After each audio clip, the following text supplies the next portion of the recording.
because so many really horrible things have been happening in Venezuela. When you look at that country, that was the wealthiest country of all in that part of the world, which is a very important part of the world. And now you look at the poverty, and you look at the anguish, and you look at the crime, and you look at all of the things happening. So I think the process is playing out very, very big, tremendous protests. Meanwhile, President Maduro had a message of his own for Mr. Trump. Stop. Stop, Donald Trump. Stop there. You're committing mistakes that will stain your hands with blood, and you will leave the presidency stained with blood. Stop. We, Venezuela, have the capacity for dialogue and understanding. Let's respect ourselves. Or are you going to repeat Vietnam in Latin America? Today marks the beginning of Venezuela's government's first week without U.S. oil revenue. Last week, the U.S. sanctioned state-run oil firm Petróleos de Venezuela. Venezuela has the world's largest oil reserves, and the country's economy is heavily dependent on oil exports, which makes these U.S. sanctions the most severe on Maduro's government to date. The U.S. is the biggest market for Venezuelan crude oil, and even though the U.S. had already cut back their purchases in recent years, it was still the second largest source of crude imports. Now, U.S. producers are saying that it will be hard for them to fill that void. Over the weekend, U.S. National Security Advisor John Bolton said the U.S. is transporting humanitarian aid for the people of Venezuela by preparing critical supplies requested by opposition leader Juan Guaido. But Maduro refuses to accept the humanitarian crisis in his country. Venezuela does not have a humanitarian crisis. Venezuela has a political crisis. Venezuela has an economic crisis. We have a huge economic war. Scotty, the people of Venezuela are already suffering from hyperinflation, shortage of food and medicine, and mass migration of citizens from neighboring countries. Now, this is a situation that will likely worsen given the sanctions. Now, Sarah, President Trump in his interview said that Venezuela used to be the richest country in the region. And then you're looking at this, they have the largest oil reserves in the entire world. So where is that money going? Well, many critics, many people are concerned that there's embezzlement of that money. Not only that, they're also repaying some of their debt to China, Russia, and other countries who have lent them money, and that's where they get a lot of their payment method to paying them back. And their sale of oil has decreased in the last couple of years. And like I reported, the U.S. has decreased their Once again, Sarah, we're talking about oil and not necessarily about what is going on in the streets with the relief of people. Thanks for joining us. Thank you. For more, we're joined by Dimitri Lascaris. He's a lawyer and he's a journalist who is joining us in Caracas, Venezuela. Thank you for joining us, Dimitri. Thank you for having me on. Okay, so I have to ask you, because you follow a lot of Canada issues as well, what do you make of the Lima Group meeting in Canada to discuss the crisis in Venezuela and how to support overwhelmingly with such a large package Maduro?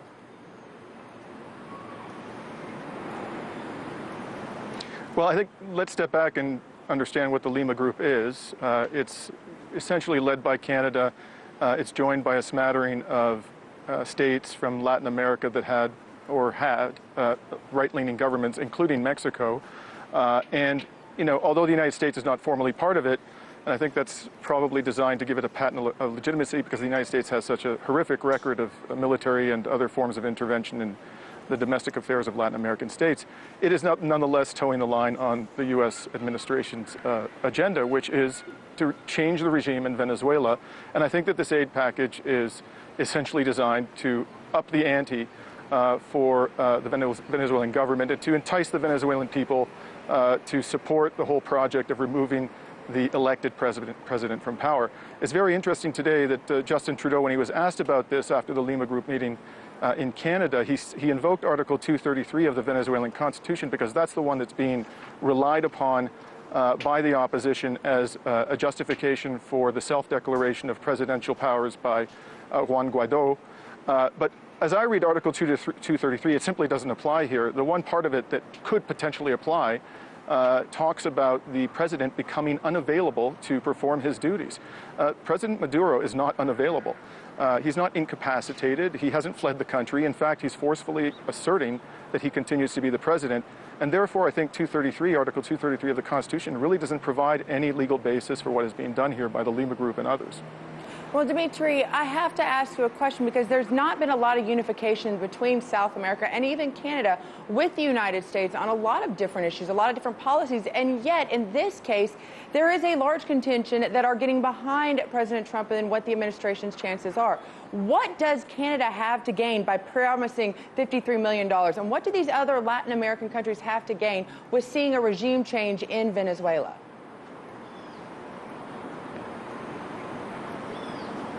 Well, I think I would suggest that, in fact, the foreign policies of all of these governments align overwhelmingly with the foreign policy of the United States government. That's certainly the case with Canada. There has been the odd exception of Canada departing from U.S. foreign policy. For example, it refused to participate in Iraq. But a former Canadian foreign minister once said that because we occasionally depart from U.S. foreign policy, it's all the more important that in many instances, in the vast majority of instances, we comply with the demands of our American friends. In Canada's case, this is a very, very resource-rich country. The Canadian economy is hugely dependent upon the mining sector. There are extraordinary opportunities here for money to be made by the Canadian extractive sector, and frankly, I think that's a big part of the Canadian government's motivation for supporting the Trump regime change agenda in Venezuela. Okay, so over the weekend, there were a lot of protests supporting Maduro, as well as the opposition. Tell me about what is it like there on the ground right now? And we've seen different pictures. Some look very ragged and haggard in their protesters. Others look like they're just going to a sporting event. So what is the general feeling and the emotions that are there on the streets?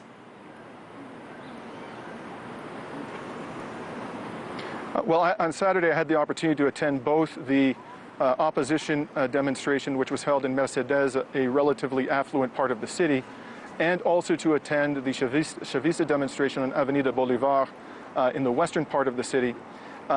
Both of them were extremely large protests, and there were, I would say, tens of thousands of persons. I can't be more precise than that with any confidence at both rallies.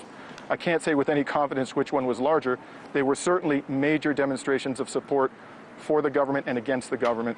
And what struck me as somebody who comes